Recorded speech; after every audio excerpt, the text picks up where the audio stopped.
marche. Bonjour, bonsoir à tous.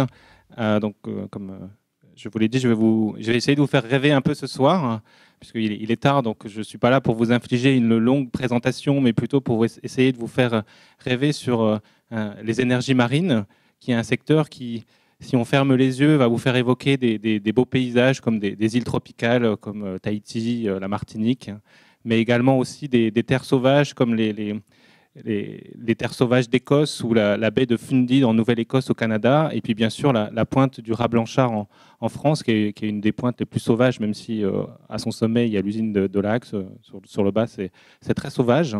Donc ça c'est le premier point pour rêver, d'imaginer des beaux paysages où un jour des énergies marines renouvelables seront implantées. La deuxième manière de rêver, c'est de voir que dans ce que je vais vous présenter, il y a l'histoire peut-être d'une réindustrialisation de la France, ou d'une partie de la France qui est la partie littorale de la France. Et de mon point de vue, la situation économique de notre pays est très liée à un phénomène de désindustrialisation dans les 2 dernières décennies qu'il faut enrayer, et je pense que les énergies marines vont y contribuer dans le futur.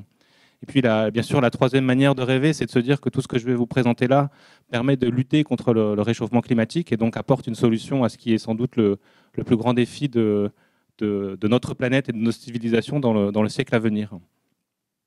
Alors, je vais organiser ma présentation en 4 parties qui sont assez classiques. La première, c'est tout d'abord vous expliquer est-ce qu'il y a vraiment un marché pour les énergies marines et est-ce que cette industrie va se développer. Ensuite, vous présenter brièvement Naval Energy et ses domaines d'activité. Pour ceux qui étaient là il y a 2 ans à la présentation de Frédéric Lelydec, ça va sans doute vous rappeler des choses. Il y a quand même eu des évolutions depuis 2 ans, donc je pense que c'est une bonne occasion pour moi de clarifier ça. Ensuite, je vais technologie par technologie vous présenter chacune des technologies dans le détail. Donc ça, c'est pour les amoureux de la technique, je pense que ça sera très utile. Et puis enfin, la quatrième partie, je vais lister une série de défis dont je pense qu'ils sont les défis que Naval Energy doit surmonter pour se développer dans le futur. Et je pense que ce sera une bonne base de discussion ensuite pour les questions, puisqu'on est sur une activité naissante, donc il y a encore beaucoup de prospectives à faire. Et j'ai sans doute pas la clé, mais naturellement, à toutes les réponses. Donc c'est bien avec l'échange qu'on va avoir que je pense, vous pouvez suggérer des questions auxquelles vous pensez que Naval Energy doit répondre pour se développer. Alors, pour rentrer dans le marché, pour savoir s'il y a un marché dans les énergies marines, moi j'aime bien commencer par ce graphique. Alors, les experts de l'énergie, ça va sans doute vous rappeler quelque chose. Pour les autres, je vais le détailler brièvement. Ce graphique décrit la production d'électricité sur la semaine du vendredi 8 septembre au 20 septembre. Donc, ce que vous voyez sur ce graphique, et c'est des choses qui sont faites par RTE, c'est notre mix de production instantanée donc en abscisse, c'est les différents jours. En ordonnée, c'est la production.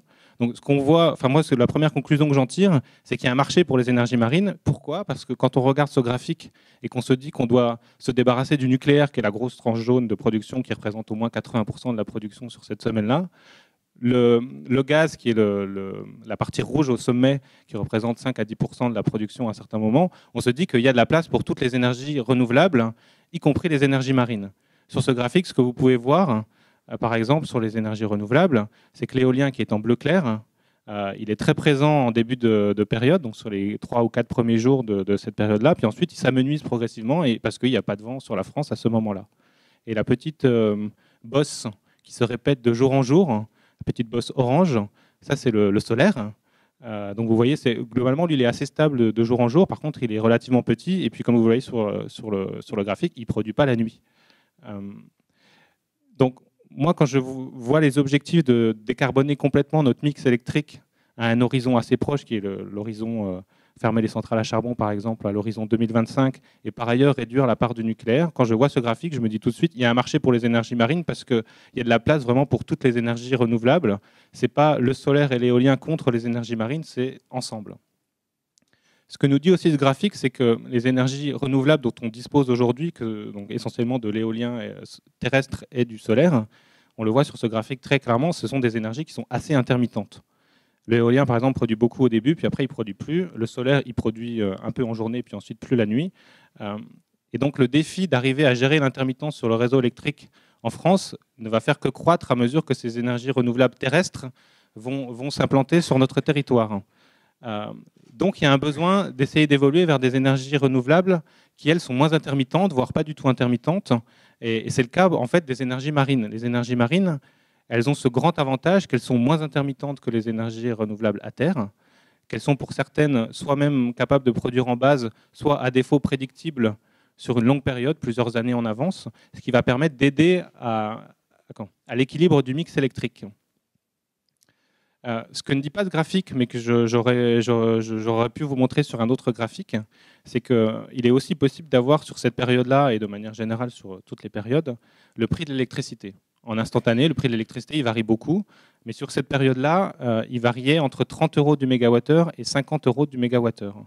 Ce qui, pour les spécialistes, veut dire qu'à ce prix-là, en fait, on est capable de faire aucun investissement, parce que pour développer à minima du solaire, il faut à peu près 80, de l'éolien c'est pareil, et les énergies marines, aujourd'hui, compte tenu de leur maturité, il faut être au-delà de 150 € du mégawattheure. Donc c'est mon troisième point, c'est de dire aujourd'hui, pour pouvoir développer, ce que montre ce graphique implicitement, c'est que pour pouvoir développer les énergies marines, il faut avoir un cadre de régulation publique qui va permettre de donner le surcroît de rémunération aux énergies marines renouvelables pour pouvoir se développer. Et puis enfin, alors ce graphique-là ne le montre pas, mais tout le secteur de l'énergie est comme ça. Pour pouvoir se développer dans l'énergie, les temps de développement sont très longs. Au minimum, c'est 5 ans et c'est plutôt 10 ans. Et quand je vois ce graphique et la baisse programmée du nucléaire et la fermeture programmée des centrales à charbon, je me dis qu'il y a vraiment de la place pour les énergies marines renouvelables et qu'il faut arriver à trouver ce phasage entre la décroissance d'un type d'énergie et la croissance d'un autre type d'énergie. Alors ça, c'est pour le marché continental des pays comme la France, le Royaume-Uni, le Canada, les USA, qui sont des pays sur lesquels on prospecte, où aujourd'hui il y a une réelle volonté politique de développer toutes les énergies renouvelables, dont les énergies marines. Mais il n'y a pas que ça comme marché, il y a un deuxième marché qui existe, qui n'est pas du tout le même, et sur lequel les énergies marines ont, à mon avis, encore un avenir un peu encore meilleur, même s'il va être un peu plus long terme, c'est les îles. Alors, je suis désolé, la slide est en anglais parce que je n'ai pas eu le temps de la traduire avant de venir. Mais les îles, c'est un marché qui est formidable pour les énergies marines. Pourquoi? Parce qu'aujourd'hui, les îles, elles sont quasiment toutes, uniquement ou très majoritairement, alimentées par des énergies fossiles. Donc, pour pouvoir décarboner l'ensemble de la civilisation à l'horizon 2050, il va falloir trouver des solutions de production d'électricité dans les îles. Deuxième caractéristique, c'est que dans les îles, tout est cher, y compris le prix de l'électricité. Et donc, on est sur des endroits où aujourd'hui, on n'a pas forcément besoin de subventions comme sur la partie métropolitaine pour développer les énergies marines. La troisième grosse caractéristique, mais ça, je pense que beaucoup d'entre vous sont familiers, c'est que sur les îles, souvent, il n'y a pas de place. Soit parce que c'est très escarpé, on pense par exemple à La Réunion, il y a beaucoup de montagnes, soit parce qu'on est sur des atolls où là, il y a carrément très peu d'espace, il n'y a que des océans. Et donc, l'insertion d'énergie renouvelable terrestre, elle est forcément limitée dans les îles. Et donc, il va falloir, pour décarboner ces îles, soit tirer des câbles, mais c'est le cas dans très, très peu d'îles, pour raccorder au continent, soit il va falloir trouver des énergies renouvelables en mer et les construire. C'est là où les énergies marines prennent tout leur sens. Elles prennent d'autant plus leur sens que sur les îles, et on le voit très bien sur les dômes français, le réseau, il est tout petit, le réseau électrique, et que gérer l'intermittence sur des petites îles avec un petit réseau, c'est un vrai cauchemar. Et aujourd'hui, c'est ça qui limite dès à présent l'insertion du solaire et de l'éolien sur les îles des dômes françaises. Et à nouveau, comme les énergies marines sont moins intermittentes que les énergies terrestres, c'est un atout pour qu'elles puissent se développer dans les îles sans subvention et en complément des autres énergies renouvelables.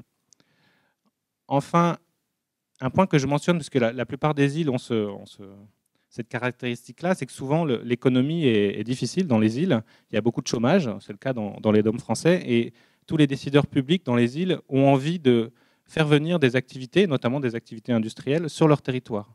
Et là, c'est une formidable occasion d'aller faire venir sur des îles qui sont en recherche d'activités industrielles, de nouvelles activités industrielles qui sont pas consommatrices d'espace et qui ne vont pas rentrer en concurrence avec les usages qu'ils ont déjà sur leurs îles. Alors après, ça c'est la version positive. Il y a la version un peu négative, c'est qu'il y a beaucoup d'îles qui ont des caractéristiques qui rendent l'insertion de n'importe quel bâtiment plus compliqué. On pense tous, par exemple, je l'ai mentionné là, mais les cyclones, par exemple, si on veut se développer dans les Caraïbes, aujourd'hui, il faut savoir installer des éoliennes ou des hydroliennes ou d'autres technologies qui savent résister aux cyclones. Et ça, aujourd'hui, ça rajoute une complexité supplémentaire pour développer le marché. L'autre défi, c'est la logistique, parce qu'il y a beaucoup d'îles, notamment dans le Pacifique, où il y a très peu de logistique de bateaux qui viennent apporter des pièces de manière régulière. Donc, prévoir la maintenance sur des systèmes qui sont quand même très gros et très complexes, alors que la logistique est défaillante et que les infrastructures portuaires sont limitées, c'est un vrai défi. Mais le marché existe dans les énergies marines, dans les îles, et il est à terme beaucoup plus gros, je pense, qu'en métropole. Alors cette carte donne un peu l'exemple de tous nos, enfin donne la liste de tous nos projets, et je pense met bien en lumière ce que je viens de vous dire avec les deux marchés, à la fois des marchés continentaux puis des marchés îles. Vous voyez sur cette carte les trois types de projets que nous avons. Donc Naval Energy, c'est spécialisé dans l'éolien flottant, l'hydrolien et l'énergie thermique des mers. Donc vous voyez sur cette carte l'ensemble de nos projets. Donc il y a des projets très continentaux en Europe et aux États-Unis, Canada.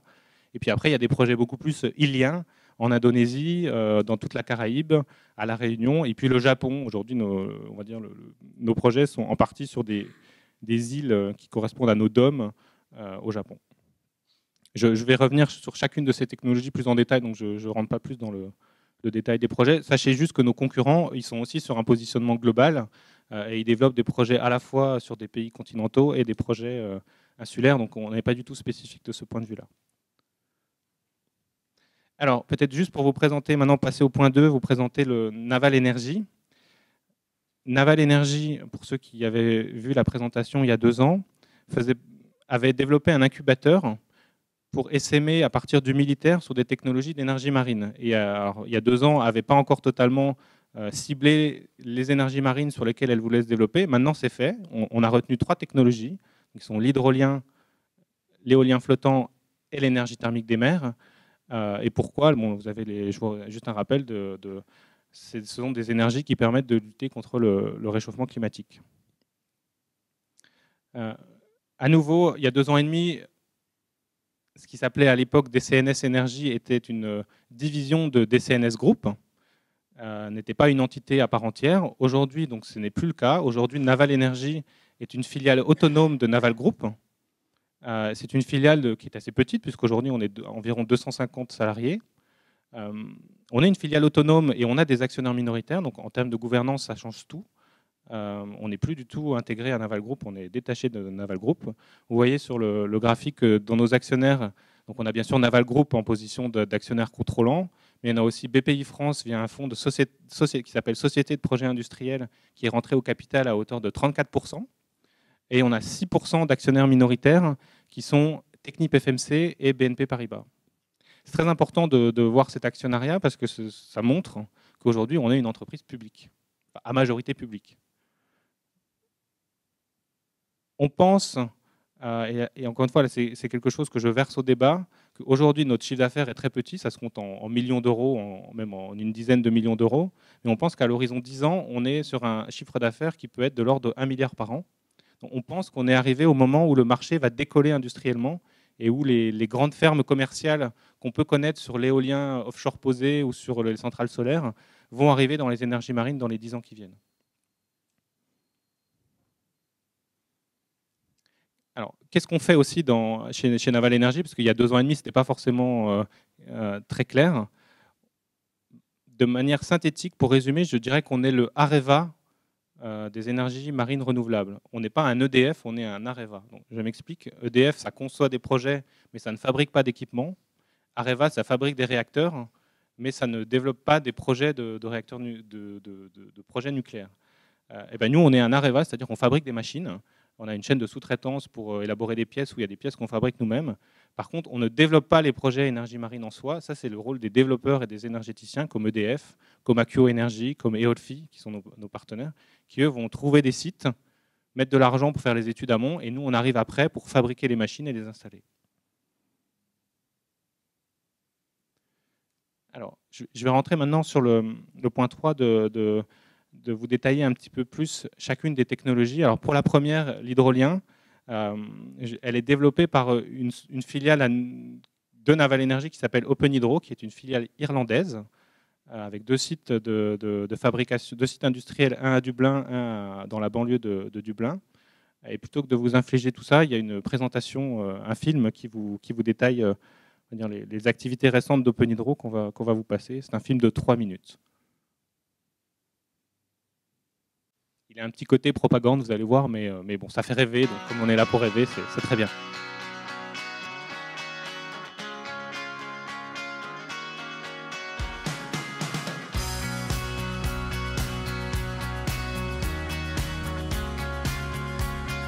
Ce que vous pouvez voir là, c'est que Open Hydro est en train de construire la première usine industrielle d'hydrolienne dans le monde, qui se trouve être en France, à Cherbourg.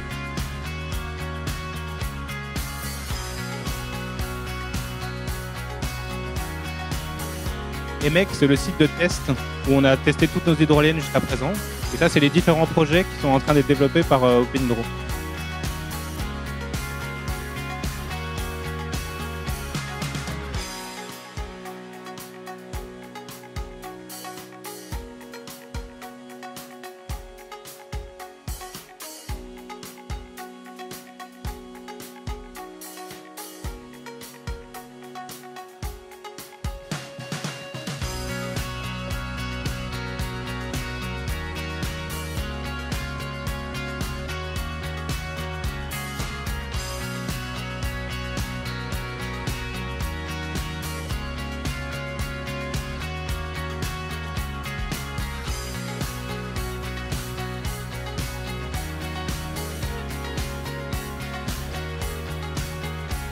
On est sur des machines qui font 16 mètres de diamètre et qui font à peu près 500 tonnes.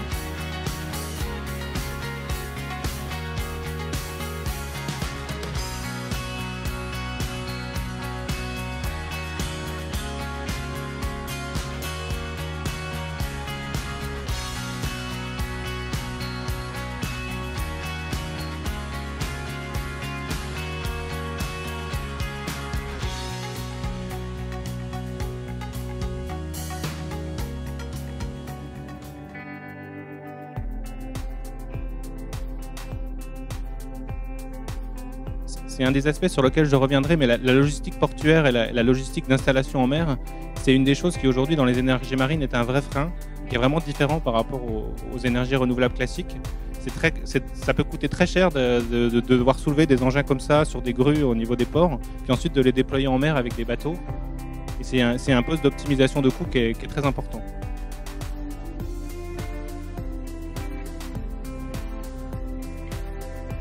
L'hydrolienne, elle est tirée sur une barge qui a aussi été développée par Open Hydro qu'on voit là, et elle est tirée par un remorqueur pour être envoyée sur site.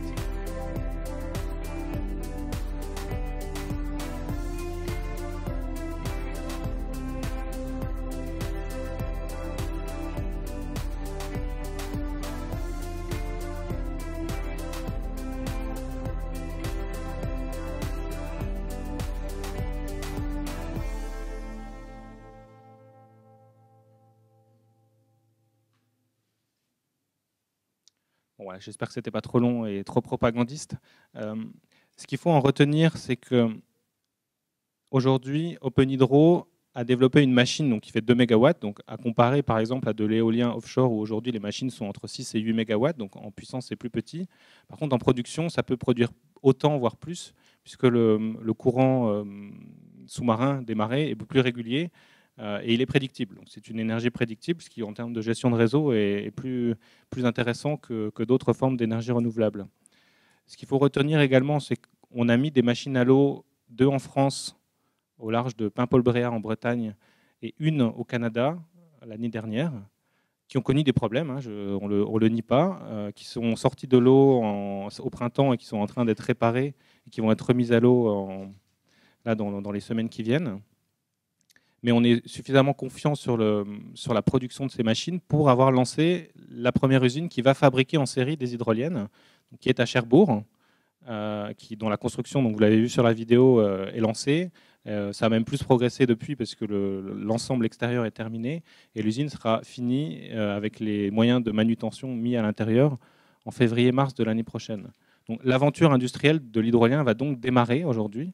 Et c'est un vrai pari, à la fois sur deux plans. Technologiquement, c'est un vrai pari, parce que comme je vous l'ai indiqué, pour pouvoir déployer de l'hydrolien dans des conditions satisfaisantes, il faut d'abord avoir une machine qui marche, et qui marche pendant 20 ans. Là où aujourd'hui, notre machine elle a été mise à l'eau pendant 6 mois. Donc il y a encore un défi de durabilité à finir de développer. Et puis surtout, il faut qu'elle soit déployée à des coûts qui soient économiquement viables, dont on pense qu'il se situe vers 150 € du mégawattheure aujourd'hui, compte tenu de sa faible intermittence. Et pour y arriver, le plus gros levier, ce n'est pas tant l'optimisation de la production de la machine que le coût de déploiement en mer et de grutage de l'hydrolienne sur les quais.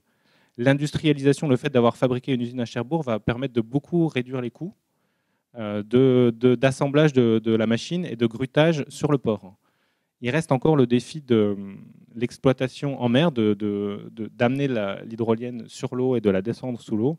Vous l'avez vu, aujourd'hui, on fonctionne avec un système où on a créé notre propre barge, où on met l'hydrolienne dessus, et on tire la barge avec un remorqueur jusqu'au site, et ensuite on doit profiter des créneaux de marée pour pouvoir déployer au moment où il n'y a pas de courant. Donc c'est ce qu'on appelle l'étale de marée, qui est un moment qui est relativement court, qui dure à peu près 1 heure toutes les 6 heures.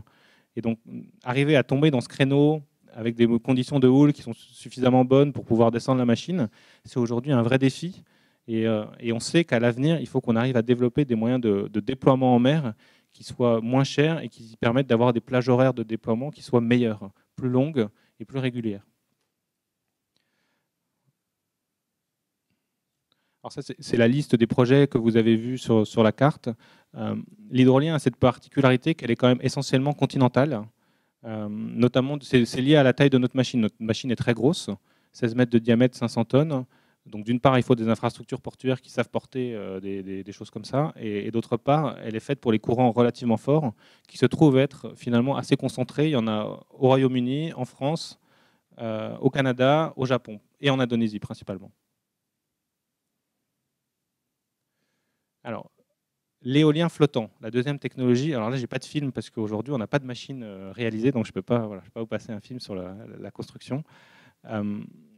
Ce que fait Naval Energy dans l'éolien flottant, c'est la partie flotteur. Donc c'est la partie nouvelle par rapport à l'éolien terrestre et l'éolien offshore posé qui existe déjà. On est sur des objets qui font de l'ordre de 8 000 à 10 000 tonnes, sur laquelle on va poser des éoliennes qui sont des éoliennes standards qu'on peut trouver à terre, donc qui font à peu près 100 mètres de haut. Et tout le défi, c'est d'arriver à faire en sorte qu'au sommet de l'éolienne, quelles que soient les conditions de houle, il n'y ait pas une inclinaison de la pale supérieure de plus de 5 à 7 degrés d'angle, quelle que soit la force du vent, quelle que soit la houle. Donc ça impose des contraintes sur le flotteur qui sont assez grosses. Et c'est vraiment le savoir-faire de Naval Energy, c'est d'arriver à faire ces calculs entre de l'hydrodynamique de houle plus de l'aérodynamie de vent pour arriver à montrer que quelles que soient les conditions hostiles, l'éolienne ne va pas se mettre à vibrer au sommet et venir casser contre le mât. Il y a beaucoup d'acteurs, c'est un marché qui est très concurrentiel et qui se développe très vite aujourd'hui, dont la plupart des gens estiment qu'il est moins risqué que l'hydrolien parce que ça ressemble à de l'éolien normal. Mais moi, je trouve que c'est une perception parce que, encore une fois, l'idée de mettre une éolienne sur un flotteur qui lui-même est ancré au fond de l'eau à 500 mètres de profondeur, c'est quand même assez différent d'aller implanter une éolienne jusqu'au fond du sol avec des ancrages en béton. Et le gros défi aujourd'hui, sur les projets que nous avons, qui sont à la page d'après, c'est qu'il y a encore au moins 3 ans de calcul et d'ingénierie avant d'arriver à mettre une machine à l'eau. Vous avez dû voir dans la presse qu'un de nos concurrents, lui, vient de mettre une machine à l'eau au large du Croisic, qui est une éolienne flottante de plus petite taille. De mémoire, je crois qu'elle fait 2 MW. C'est une éolienne pilote. Mais aujourd'hui, la plupart des déploiements avec des éoliennes de grande taille, ils sont prévus en France à partir de 2020-2021. Donc il y a encore une phase d'ingénierie qui est relativement longue. On a aussi un projet aux États-Unis qui porte, pareil, sur des éoliennes flottantes avec des flotteurs qui sont un petit peu différents. Et l'horizon de temps de déploiement est le même. Donc il n'y aura pas d'éoliennes flottantes à l'eau en France, ni même, je pense, en Europe et aux États-Unis avant au moins 2-3 ans. Par contre, c'est un marché où on est tout de suite ensuite sur des fermes commerciales qui sont comme pour l'éolien posé en centaines de machines, donc qui vont poser des sujets d'acceptation locale, puisque tout l'éolien posé aujourd'hui en France, sa principale lacune, c'est d'être mal accepté localement. On pense que l'éolien flottant, il sera moins soumis parce qu'il est tout simplement, il est plus loin de la côte, et donc normalement, il n'est pas visible de la côte, ou très peu visible, et donc on pense que l'opposition des riverains sera moins forte. Alors, juste avant de passer à la dernière technologie, un dernier point sur donc sur la concurrence. Aujourd'hui, il y a énormément de concurrents qui se développent. Ils sont tous aujourd'hui sur des approches où on prend une éolienne standard qui est faite plutôt pour de l'éolien terrestre ou de l'éolien posé, et on se débrouille pour la mettre sur un gros flotteur, ce qui impose d'avoir des flotteurs qui sont très gros. Puisque l'éolienne, n'ayant pas été faite spécifiquement pour du flottant, intrinsèquement, elle vibre beaucoup plus, elle n'est pas designée pour rechercher les moindres vibrations. Donc ça fait des flotteurs qui font entre 8000 et 10 000 tonnes. On a bon espoir que certains fabricants d'éoliennes se mettent à développer des concepts d'éoliennes nouveaux d'ici 5 à 10 ans qui soient spécifiquement faits pour le flottant et qui auraient des formes qui peuvent être assez radicalement différentes des éoliennes qu'on connaît. Donc c'est quelque chose qu'on surveille et qui, on pense, dans l'abaissement des coûts peut être un gros facteur. Le dernier point sur lequel je reviendrai, c'est qu'on est sur des énormes objets, 10 000 tonnes, des flotteurs qui font presque 60 mètres de large, des éoliennes qui font 100 mètres de haut. Et donc assembler tout ça sur un port, aujourd'hui, ça ne s'est quasiment jamais fait. Et le nombre de ports en France qui ont une infrastructure qui est capable de faire ça est assez limité. Nous, notre choix aujourd'hui nous se porte plutôt sur Brest. Mais sachez que pour pouvoir passer une phase commerciale en Bretagne, développer des fermes éoliennes flottantes de plusieurs centaines de machines, l'ordre de grandeur de l'investissement que va devoir faire le port de Brest, c'est de l'ordre de 200 à 300 millions d'euros. Donc ce n'est pas des énormes investissements, mais voilà, ça requiert une logistique portuaire spécifique qui du coup peut limiter le développement de l'éolien flottant dans certains pays où il n'y a pas ces infrastructures portuaires.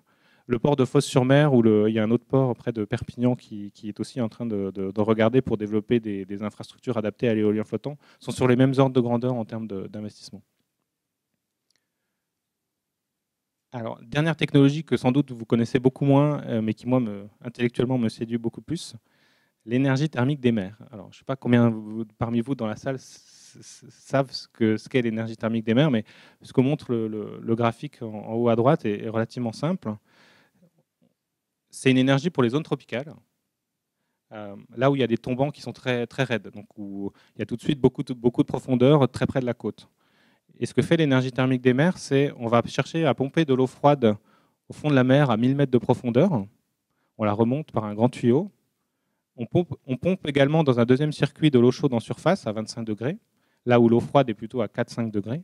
Et avec cette différence de température entre une source chaude à 25 degrés et une source froide à 4 degrés, avec une machine thermodynamique finalement assez simple qui existe déjà depuis des décennies, on peut produire de l'électricité. C'est le frigo renversé.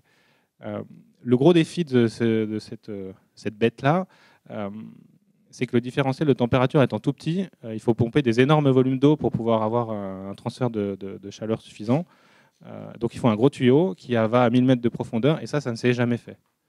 Et le grand paradoxe que moi je trouve depuis que je suis arrivé en mars, c'est que beaucoup des ingénieurs de Naval Group nous disent sans arrêt que le sous-marin, c'est la chose la plus complexe que l'homme ait jamais fabriquée. C'est plus compliqué qu'une fusée parce qu'il faut arriver à gérer tous les gaz à l'intérieur d'un milieu fermé, dans des pressions horribles, silencieux, pas détectables, etc. Et ces mêmes ingénieurs, pour l'instant, n'ont pas réussi à développer un tuyau de 1000 mètres de long et de à peu près de diamètre la moitié de cette pièce. Donc, finalement, le tuyau est peut-être plus compliqué à faire que tout l'armement d'un sous-marin. Voilà. Bon, moi, ça me fait sourire parce que du coup, je pense qu'il n'y a rien d'impossible et que d'ici quelques années, j'ai quand même bon espoir qu'on arrive à finir de développer ce tuyau d'aspiration.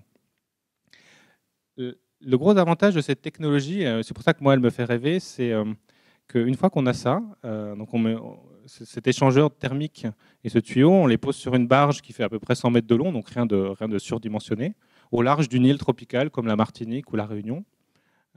Et ensuite, ça fonctionne tout seul. Ça ne produit aucun déchet et ça fonctionne en continu. Donc ça va fournir de l'électricité qui sera purement 24 heures sur 24, comme les centrales à charbon qui souvent équipent ces îles ou les centrales diesel. Donc c'est un substitut immédiat à toutes ces centrales au diesel ou centrales à charbon. Et alors, j'ai jamais vu d'analyse complète, mais mon sentiment, c'est que pour décarboner les îles dans ces régions tropicales ou en Indonésie, on parle de 10 000 îles, on ne pourra pas faire qu'avec du solaire, de l'éolien ou même de l'éolien flottant et des batteries de stockage. À un moment donné, il faudra que le socle de la consommation, le socle de la production d'électricité dans ces îles soit fait par un moyen qui est capable de produire en continu Et aujourd'hui, la seule énergie renouvelable qui est capable de produire en continu, c'est ça, bon, qui n'existe pas encore, mais qui j'espère existera dans le futur, ou construire une centrale biomasse et importer la biomasse du continent. Ce qui pose des problèmes d'acceptabilité locale, parce que le transport du bois, toutes les ONG vous diront que transporter du bois, c'est un non-sens en termes environnementaux. Mais aujourd'hui, moi, je ne connais pas d'autres alternatives. On peut aussi importer de l'hydrogène ou d'importer du méthane fabriqué depuis le continent à partir d'autres renouvelables, mais il n'y a pas d'alternative pour produire sur ces îles-là soi-même de l'électricité, à part, à mon sens, cette technologie-là. Je rajoute qu'elle a d'autres vertus, qui est qu'elle permet de faire des coproduits, puisque comme on pompe de l'eau froide et qu'on la rejettera plus ou moins en surface, il y a des types de poissons qui aiment beaucoup plus se développer dans l'eau plus fraîche que dans de l'eau à 25 degrés, donc ça peut permettre de faire de l'aquaculture. On peut aussi utiliser une partie de l'électricité qui est produite pour dessaler de l'eau de mer et alimenter en eau ces îles qui, pour beaucoup d'entre elles, peuvent être soumises à des stress hydriques assez importants. Et on peut, alors ça c'est une dernière application qu'on est en train de regarder, dans le monde musulman, les eaux des profondeurs ont certaines vertus thérapeutiques au sens large. Et donc il peut y avoir aussi un marché qui consisterait à réutiliser cette eau froide qu'on a été pompée à grands frais au fond de l'eau pour en faire une eau thérapeutique qui pourrait avoir un marché dans certains pays. Et ça, ça peut être un marché, on va dire, lucratif au sens où c'est des produits qui sont considérés à haute valeur ajoutée, là où l'électricité n'est pas un produit à haute valeur ajoutée. Donc ça peut permettre de boucler un financement. Alors, je suis désolé, je n'ai pas non plus de film. Les projets qu'on a aujourd'hui sont essentiellement à la Martinique sur cette technologie-là. On a un projet, mais qui est à beaucoup plus long terme, qui sera à Tahiti. On a des projets dans tous on va dire les pays insulaires comme l'Indonésie, les Philippines. Le vrai défi aujourd'hui, c'est d'arriver à faire le premier de série qui marche. Plutôt à la Martinique, puisque c'est notre projet le plus avancé. Aujourd'hui, c'est un vrai défi à cause du tuyau, donc on a encore quelques années de R&D à finir. Et moi, j'espère vraiment qu'on arrivera à faire cette R&D et à faire ce premier prototype, parce que après, c'est vraiment la réplication en petit pain. Hein. C'est une fois qu'on a une barge comme ça qui marche, on va faire 50, 100 fois, 200 fois la même, et puis on a un marché qui est relativement ouvert, sur lequel aujourd'hui, il n'y a pas de concurrence. On est les seuls un peu fous à s'être lancés dans ce sujet-là, avec Lockheed Martin, qui est un acteur britannique, mais dont on ne sait pas trop aujourd'hui où ils en sont. Donc la folie a ses vertus, elle a aussi ses risques. C'est que ça se trouve, dans 2 ans, on n'aura pas réussi à développer le tuyau, on aura dépensé quelques dizaines de millions d'euros pour rien. Je conclus sur le quatrième point, sur les défis que moi je perçois, et c'est vraiment pour ouvrir la discussion avec vous, sur le déploiement général des énergies marines. On est sur une technologie qui aujourd'hui n'existe pas, dont le but est qu'elle existe d'ici 10 ans. L'éolien terrestre a franchi ses écueils il y a à peu près 15 ans, le solaire il y a à peu près 7 ou 8 ans. Aujourd'hui, c'est aux énergies marines de franchir cet écueil. Et je dirais qu'il y a 2 catégories de risques à surmonter. Alors, je commence par ceux que je connais le mieux, c'est-à-dire les risques commerciaux, les défis commerciaux. Les énergies marines, elles ont un problème par rapport aux énergies terrestres, c'est que pour pouvoir faire un projet, il faut caractériser la houle, il faut caractériser le fond marin pour savoir comment on va ancrer les choses, il faut souvent caractériser les courants, le vent, etc. Et faire ces études préalables à tout, en fait, ça coûte beaucoup d'argent, et qu'aujourd'hui, ce n'est pas notre rôle de fabricant de machines de faire ces études, mais aujourd'hui, on a beaucoup de mal à trouver des gens, des développeurs, des énergéticiens comme EDF ou comme Engie, qui vont faire ces études amont. Et faute d'études amont, du coup, il n'y a pas de projet. Le deuxième défi, j'en ai déjà parlé, c'est l'acceptabilité locale. On pense qu'il est moindre que sur de l'éolien, mais il existe. Et clairement, dans des zones touristiques, on ne pourra pas tout faire en matière d'éolien flottant, par exemple. Et l'autre des gros défis d'acceptabilité locale des énergies marines, c'est qu'il faut tirer un câble électrique pour le ramener sur la côte. Et qu'on a plein d'endroits, y compris en France, où faire atterrer un câble électrique sur la côte, c'est souvent pas accepté par les acteurs locaux parce que ça crée une ligne électrique. Même si elle est enfouie, il y a des endroits où ça pose problème. Le troisième défi commercial, qui est à la fois commercial et financier, c'est que on est sur des machines qui ne sont pas matures. Et donc, quand on va voir des investisseurs, ils nous disent « Moi, je veux bien investir dans votre projet, mais je vais demander une rentabilité élevée parce que votre truc, ça n'a jamais été fait, donc c'est risqué, donc je demande une prime de risque. » Ça, on est à peu près d'accord, on est prêt à l'accepter. Là où ça devient compliqué, c'est quand ils disent « mais votre truc, ça n'a tellement jamais été fait que moi, investisseur, je suis obligé de regarder la situation où votre projet ne va pas marcher. Et dans ce cas-là, qui prend la perte ?» Et ils nous disent tous, notamment sur la dernière technologie d'énergie thermique des mers, ils nous disent tous, si le projet ne marche pas, on vous rend les clés de la bête, et vous nous rendez nos millions d'investissements, puis vous vous débrouillez avec. Donc tout le risque technologique, il porte sur le fabricant. Ce qui en soi est assez normal, hein. On est les seuls à connaître notre technologie, mais un projet de 10 MW, comme je vous ai montré sur l'énergie thermique des mers, ça coûte 400 millions d'euros. Nous, notre surface financière aujourd'hui, c'est 100 millions d'euros. On est impossible pour nous de prendre une garantie de risque à hauteur de 400 millions d'euros sur un projet pour financer ce premier de série. Et aujourd'hui, c'est un vrai écueil. Donc on va essayer de trouver des solutions. Soit c'est notre maison mère qui nous finira peut-être par nous donner sa garantie maison mère, soit c'est la puissance publique, soit c'est nous, une fois qu'on aura fait une augmentation de capital ou des choses comme ça. Il y a des solutions, mais ça limite quand même le nombre de projets qu'à court terme on peut faire compte tenu de ces risques-là. Bien sûr, il y a la partie politique et soutien public. Comme je vous ai dit, aujourd'hui en métropole, on est incapable de développer n'importe quelle énergie renouvelable sans avoir un soutien public qui garantit le prix de l'électricité auquel on achète les machines. Donc on dépend totalement, mais comme toutes les autres énergies renouvelables, des appels d'offres que fait la puissance publique. Donc si on avait du jour au lendemain le gouvernement français qui dit on ne fait plus d'appels d'offres sur les énergies marines, pouf, on fait une croix sur la France, puis on attend 5 ans que le gouvernement revienne. Ce n'est pas le cas en France, c'est le cas au Royaume-Uni.